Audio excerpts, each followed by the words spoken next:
Okay guys, what I'm going to do today, I'm doing a drum video today. I'm going to drum head video today. I'm going to change the heads on this tom. Reason being, ever since I started this studio thing, and I'm trying to figure that all out. You know, my whole life as a young drummer and learning how to set up drums and tune drums, you know, you're just tuning them acoustically for yourself, for your ears, and but then when you get into where you're micing them and recording them, like you play it back and it doesn't sound like what you thought your drums sounded like at all, you know, because they're close mic'd and you got room mics and they don't sound the same at all. So it's a big learning curve and you have to experiment a lot. There is no just set it up and it's perfect and easy, you know, like you got to try like tons of things to get, you know, what you want. So I keep going back. I like several different kinds of heads. And again, acoustically to my ears, you know, I have a set that's like a John Bonham type set, and he's a hero of mine and everything. So he used not only Emperor coated heads, but he used, well, back then they were Emperor coated. Now they are Emperor vintage coated. So these days you can get Emperor vintage and you can get Emperor coated. There's two different kind of Emperor coateds. The difference being these are 2-ply heads, and the newer vintage Emperors are a thinner mill, and the older ones like Bonham used were a thicker. The 2-plies were thicker. So I mean, you know, of course that's what I want. So that, and then I just have coated ambassadors on the bottom, and the ambassadors are the same as they've ever been. So that's what I had, and that's what I liked acoustically, and you know, I can get a really nice ringy kind of old school sound with that. But then when I mic them, you know, they're kind of boomy and modern sounding. It's weird. But I also like Power Strokes, which is on this, and then like a clear ambassador, and I like that too. But recording it was like it didn't give me any more like modernness. Well, I wanted my recordings to be a little more punchy and modern and all that, but they really recorded and close mic, these two heads, not much different. And the ringiness I get off of those, you don't get on this, you know. So these are for eliminating ring, but it's almost like in my recordings, I kind of want a little ring, because the close miking and everything, you lose so much ring anyway. Putting a head like this, you know, makes it kind of where there's no ring at all. And so anyway, I'm back and forth on these heads, you know. So, but I figured I'm about to change all these back to the coateds, and so I figured I'd do a video of how I tune toms. And I've seen lots of videos, and like everybody does it a different way. And you know, your goal is you want all the lugs to be torquing that head down evenly. That's the goal. You want it to everything even, and then you want it all tuned. And then for me, you know, there's different tunings of like you do lower on the top, tighter on the bottom, or vice versa, or the same. I'm more of like tune both heads the same. That's what I like, and exactly the same. And I like the sound of that. And I think that's how Bonham did it. I don't know. There's other videos that tell you how Bonham did it. But so what I have is, I like to use 2 tuning keys, and I have a cloth, because let me get back so you can. Because you're going to be touching these lug screws, and you know, and I like to be stretching the head and stuff too, and I don't want to dirty the head with oily fingers. That's the main reason for the rag. But anyway, so to take off the head, you know, always they have the star pattern like this, but I use 2. So I do 2 of these, half a turn, half a turn, half a turn, half a turn, and those came loose real quick. So I get them where they're loose, like that, just loose enough to do them with your fingers after this. And toms like this and snare drums, I just do on the floor. It's just easier. Floor toms, you can sit in a chair and sit up and do the floor toms. Bass drums, you kind of have to stand up and like kind of bend over. But anyway, these are loose now. So I do these by hand just to get them out.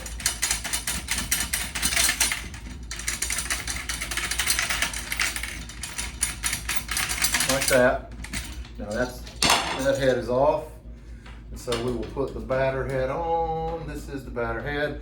And I'm gonna say too, I'm a stickler for this. I like, because I'm anal like this, I like my Remo logo to line up nice in the middle of where the badge is, up top. I'm just picky about that. Some people don't care. I've always been picky about that. I just think it looks nice. So line that up over that. Get all these in here. And I'll get them all in first. Just get them threaded in a little bit.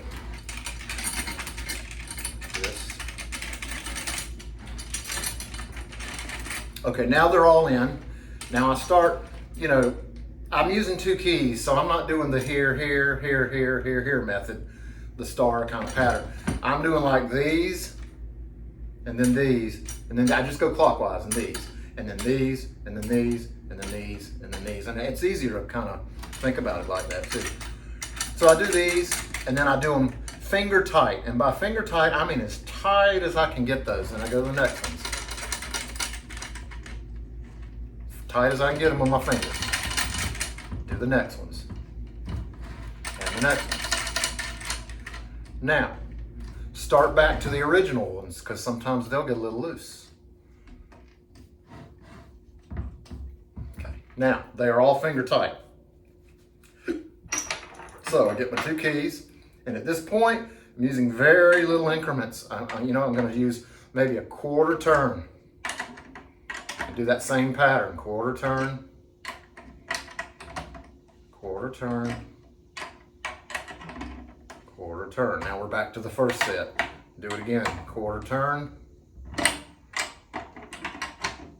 quarter turn, quarter turn, quarter turn. See this, so there's a wrinkle. So what I'm doing here is I'm just getting the edge of this head seated on the bearing, the top of the shell. We're just getting this seated nice and tight. We're not trying to tune yet. This is my method. This is how I've just came up with to do it. Because see, you can feel it in places. It's not really seated everywhere yet. It's not tight on that shell yet. So I'm going to keep going with the quarter turns until instead of going blah, it like rings, like ka-ding. So we're getting there. Kinda. Okay, it's okay. I'm gonna do a little bit more.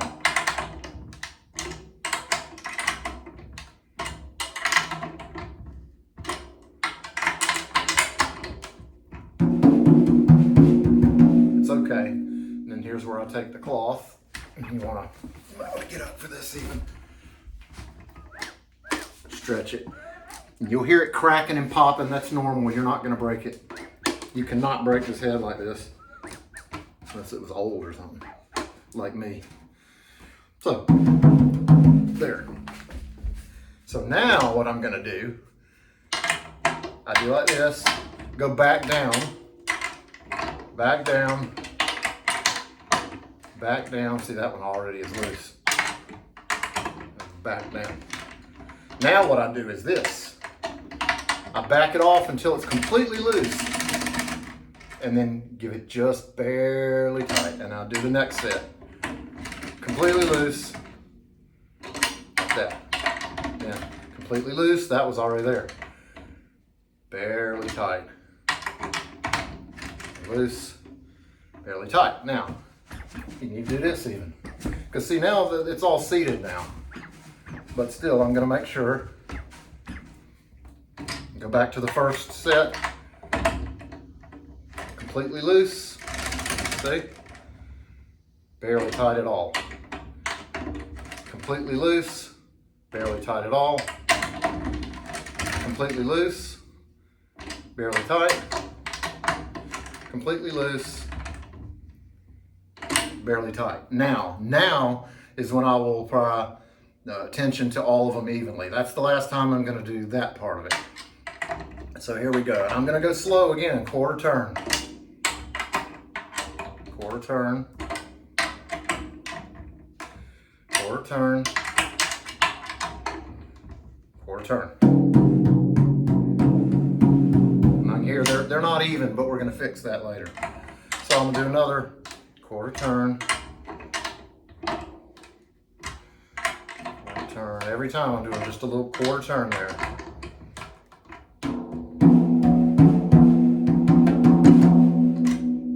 I'm gonna do one more. Quarter turn. Quarter turn. Quarter turn. Quarter turn. Okay, now before I try to tune them evenly, I'm going to go ahead and stretch that back out again.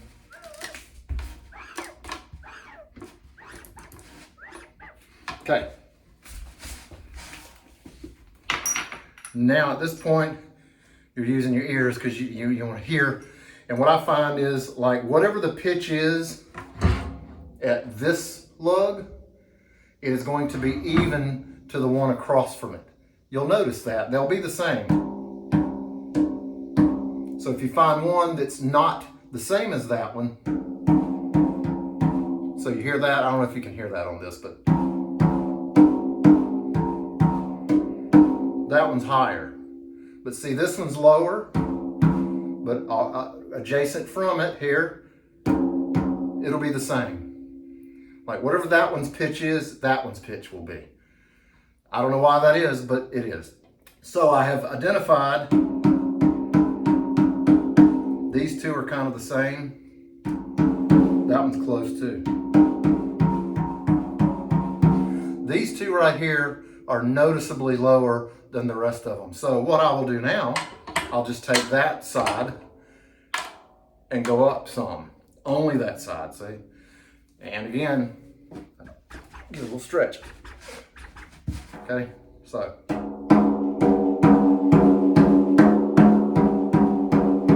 Still low, so I'm gonna give it a little more. Okay.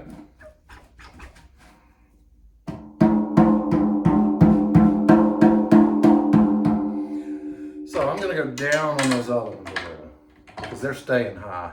They're going up with those other two is what it is. And go down a little on those.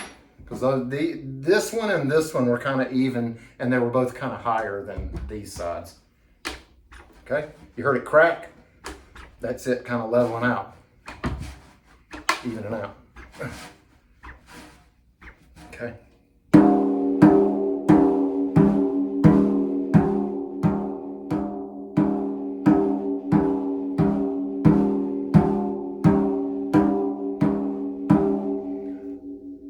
That is perfect enough for me.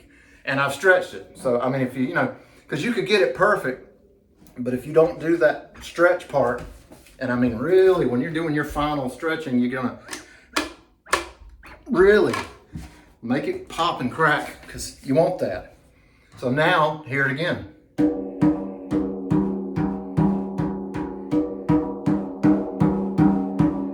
Now those are kind of high again. I'm gonna hit them again. I'm gonna go down on this one a tiny bit and down on this one, okay?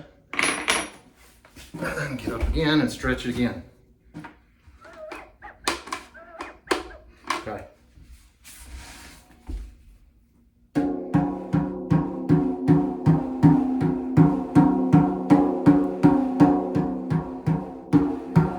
That one could go a tiny bit more.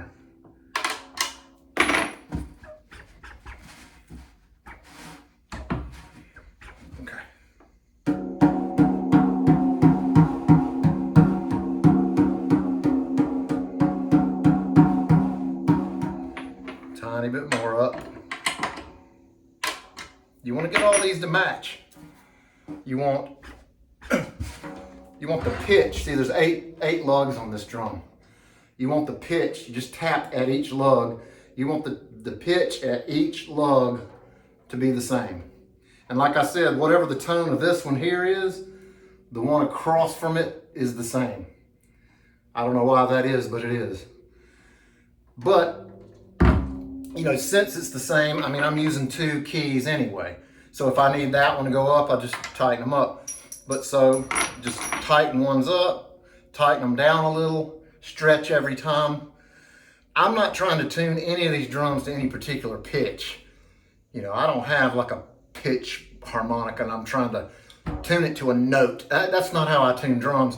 I tune them to the way I like the way they sound and feel. But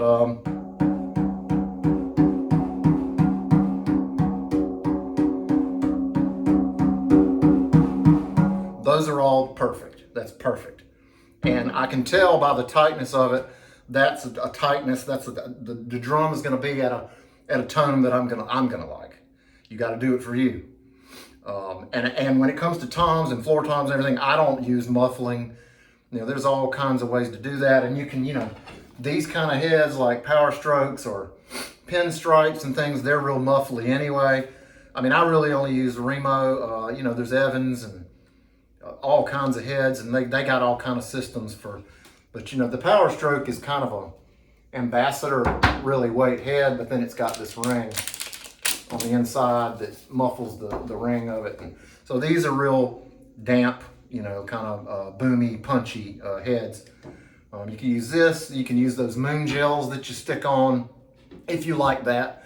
I like real open, ringy drums, and especially now that I see, no matter how ringy your drum is, when you do close miking in a studio and you're recording, it's a whole nother ball game. Like all that ring, you know, if you hear any ring at all, it's not hurting the recording, you know, and you're really, the punchiness that's right in the center of this head, because you're pointing the mic right to the center, the punch is there. Like the sound you want out of this is in this head on this drum.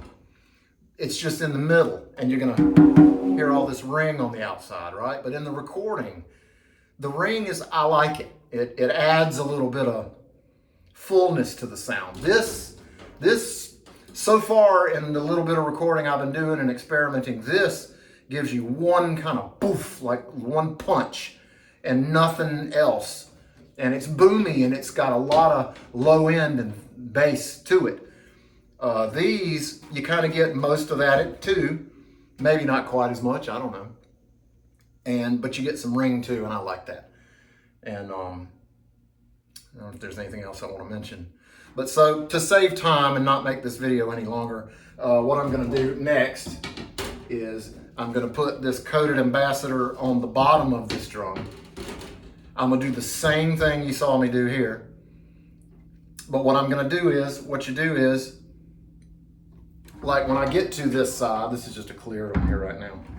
But when I tune it up, I'll get it to a pitch, and then see, I'll lift it up and cover this head and hear the bottom. Then I'll cover this one and listen to this one. Hear the difference?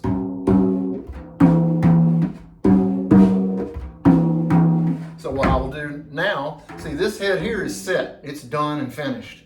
What I'll do when I'm tuning this head up, and I'll do the whole process I just showed you on the top, the stretching and the, you know, everything I just said. But when I get to the point where I'm tuning it and I'm getting all those edges tuned to the same pitch, at that point I will also be tuning this head to match this head. You got to do a lot of stretching and everything to make sure. And then after you do that and you put it on your set and you go playing it, you go beating on them, you know, beating on the top of that head, that batter head, it's going to knock the tune down a little. And if so, periodically you may want to take your toms off the set and just check, because what you'll notice is the batter head will be a little bit lower than the resonant head, because you're not hitting the resonant head. It's going to stay the way it is, you know. But anyway, that's how I tune all my toms. Snares, for me, it's kind of the same thing, but snares aren't as picky. You're not trying to get an open, ringy, boom kind of thing out of a snare drum. And bass drums, completely other thing. And I'm definitely learning lots when it comes to the way I liked, like acoustically, I liked my bass drums to sound to my ear, and then what sounds good recorded. Because what I learned is what I like to hear when I'm just in my room playing my drums, what I like to hear sounds awful recorded. For me so far, sounds terrible. And then to make this bass drum sound good on my recordings, I had to tune it and muffle in a way that I hate acoustically. Like I would never tune my bass drum like this. And I had to stuff it with towels, and you know, I don't like the way it sounds, but when it records, it sounds perfect. Like it's just enough punch, enough slap. It's just like a thump, like a kick, and it's still got the low end. I thought I had to have it open and like hardly any muffling and everything to get that boom out of it, but it records great, and I'm still experimenting with that. So there'll be videos on that. But this video is how I tune toms, floor toms, when they're double-headed. If it was a concert tom now, that's a whole nother thing. Easier, really. But and then I'll do a snare drum video probably. But anyway, I wanted to share that. That's how I do a thing. And even with, like I showed you, I get it torqued up just to get that head seated, and then I go back down to nothing, and then just a little, and then nothing, and a little, and nothing. I take my time with it, and it takes a lot of time. I can't rehead a drum like really quick, you know.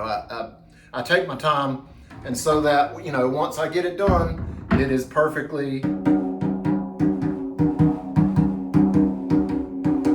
And when I get done with this drum, the bottom head will be the same pitch as that, and they'll all be even and all that. And I'll stretch it good, and make sure that they are the same. And I promise you, you do like that, and you put it on your set, and you play it, sounds good. And this tom sits on a snare stand, kind of how Bonham did it, how a lot of people do it, which does choke out a lot of tone. It really does. But again, you record it, sounds great. Or play it live. Just play it, man. Anyway, that's how I do a tom. Thanks for watching. I'll see you on the next one.